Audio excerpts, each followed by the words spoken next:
Hi guys, we are so excited to have everybody back at school on Monday, August 31st.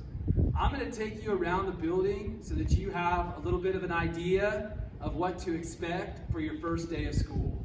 Let's go. Bus students, you will continue to be dropped off at this location. All students will enter the building through the exterior classroom door. As you can see, this is where Miss Foreman's class, geography, will enter. You'll need to make sure that you're keeping 6 feet of social distancing. You're gonna make sure that you have a mask on when you enter the building. And also, it's very important that we make sure that we don't have any of these symptoms. We can't have a fever of 100 degrees or higher, a cough, shortness of breath or difficulty breathing, sore throat, fatigue, muscle or body aches, a headache that's unexplained, loss of taste or smell, nausea, diarrhea, or vomiting. If you have any of those symptoms, please seek medical care. Do not come to school. Now, it does say new or unexplained. What that means is if you've been to a doctor and they've diagnosed you with something and you have that symptom, based off of that, you do not have to stay away from school. If it's explained, then you are still good to come to school.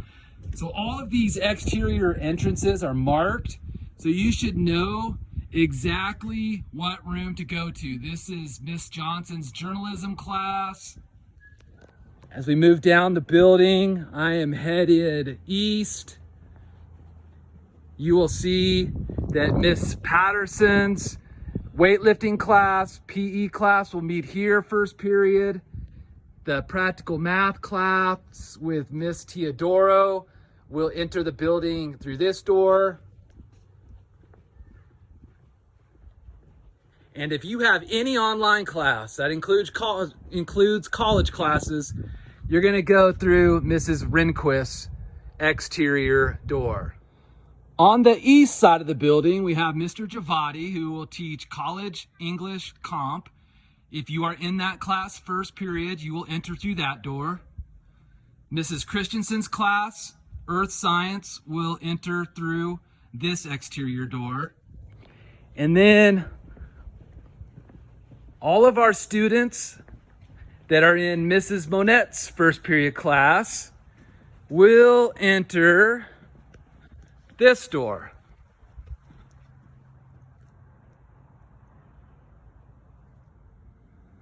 On the north side of the building, you will see Mr. Kaufman's exterior door. If you have band first period, you will enter through Mr. Kaufman's exterior door on the north side of the building. I've personally heard the band in years past and you guys sound amazing, so I can't wait to hear you guys this year. Once you are inside the building, you're going to see signs like this to help us maintain social distancing. If I'm coming down the main hallway, I'm gonna stay to my right in order to always maintain social distancing. You're gonna see signs like this. They will help you figure out exactly how you're supposed to walk down the hallway.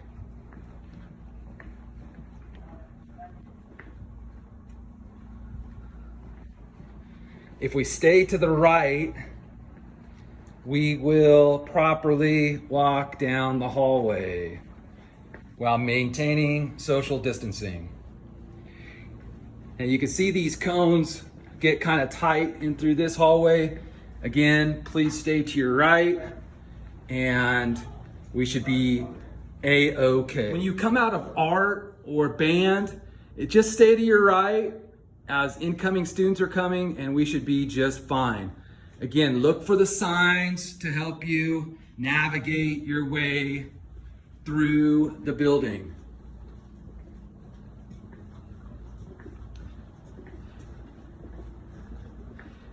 Now, around the library, we only have one-way traffic, which means I cannot turn left and go down this part of the hallway.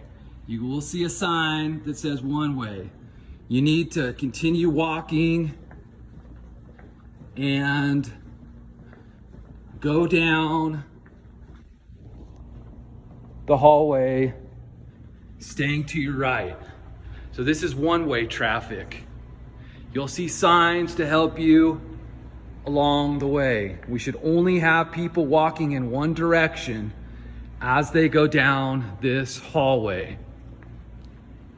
And like I've said, we've got many signs to help you navigate your way throughout the building.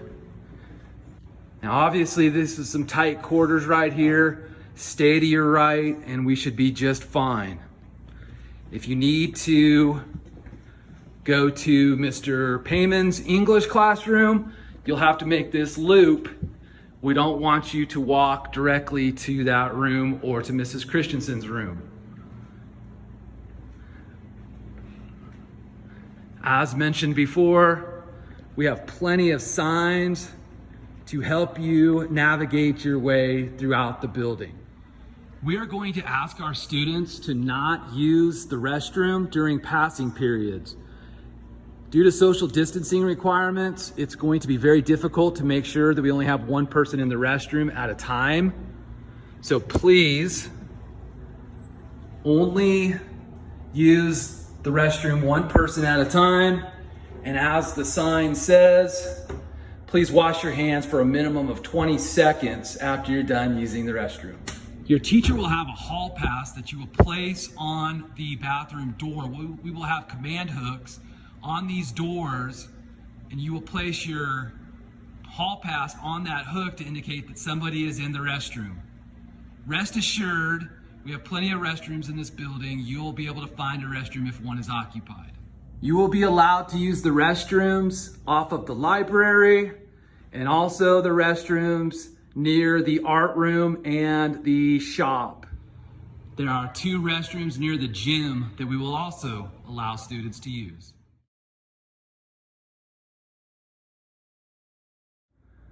I am in the the southwest corner of the school. It is the junior high hallway area. This is where we're going to send kids or staff members if they are experiencing COVID-19 like symptoms. We're calling this our quarantine room. If a student is placed in the quarantine room, then the parents will be notified, and the parents can pick their child up using the exterior doors to this room. There is glass into the superintendent's office, so we will know visually that there's a student in there, and the teacher will also make contact with the office so that we know for sure that we've got a student that has been placed in the quarantine room. In the event that the quarantine room is occupied, we will use the small room off of the main entrance as our backup quarantine room. Parents will be able to pick their children up, and if we do have a student in this room, we'll leave the door open so that they're not feeling claustrophobic. But parents, you will be able to pick your child up through the main entrance if your child is in the backup quarantine room. Let's talk about lunchtime. At lunch, you're gonna have your same options that you've had in the past. You may eat at the high school, you may eat at the elementary school, you may go home or go off campus for lunch. If you eat at the high school, we ask that you follow the arrows, and like mentioned before, it is clearly marked. You will get your food where you're used to getting your food, at the concession stand area. And then you will walk into the gym and eat your lunch in the gym on the stands. It's dark in here right now, but you'll go up on the stands to eat lunch. After you're done, follow the arrows to your next class. If you go to the elementary school, it is important that you maintain social distancing while you're eating lunch at the elementary school. And you'll still have 2 options at the elementary school, 2 options at the high school. We are asking that all students wear a mask when they come to school. On your first day of school, we are able to provide 1 mask per student thanks to Janet Coyne.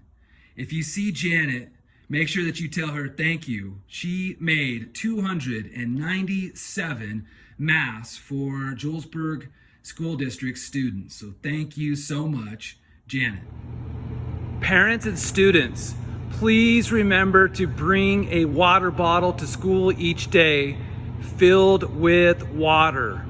We only have 1 location to fill up water bottles throughout the day, and lunch will probably be the best time to fill up water bottles.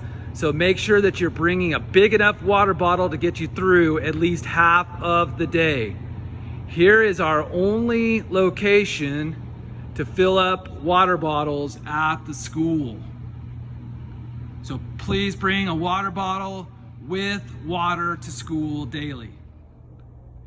Due to social distancing requirements, unfortunately, we will not be allowed to use lockers this year. So you will have to take your school supplies with you to each class. Some teachers may have a designated spot to keep some of your supplies so that you're not lugging around a ton of things each day to each class. Along those same notes, we shouldn't have a backpack filled with books because many of our teachers are using online curriculum. Now that doesn't mean that we're becoming an online school. Quite the contrary. We are using online platforms so that we can seamlessly go in and out of remote learning if we need to. So your students should have a lot of their textbooks on their Mac Air books. So we should not be lugging around tons of textbooks in our backpacks throughout the day because we are using a lot of online curriculum for our blended learning classrooms. Julesburg School District put out this restart plan. Whatever platform you're watching this video from, you should have also have received a restart plan. Please look that over and let me know if you have any questions.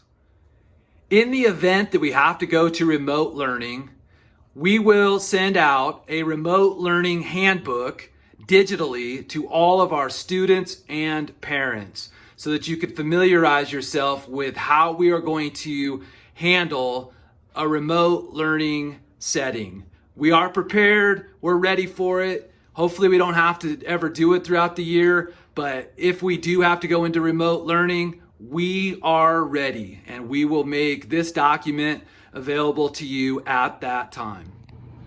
Junior high students, it would be amazing if you wore your PE clothes to school, like kind of similar to the way you did in grade school, because for 8th period, we are going to take all 6th through 8th grade students and we are going to work on sport-specific skills.